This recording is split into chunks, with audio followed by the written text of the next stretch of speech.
大家好，我係6A 班岑日朗。今次影片嘅主題係一種值得我哋保護嘅動物——水螞，於20世紀下半葉數量開始下降，原因係有機殺蟲劑及埋多樣聯邦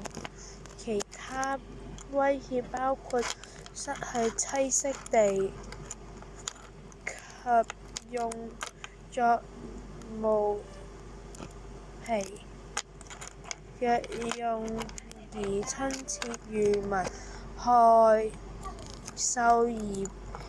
被滅殺。它們在歐洲好多地區已正常恢復，於1994年至2002年就已經上升55%，原因係禁止使用大部分有害殺蟲劑及受到保護。聽完呢種我哋值得保護嘅動物，希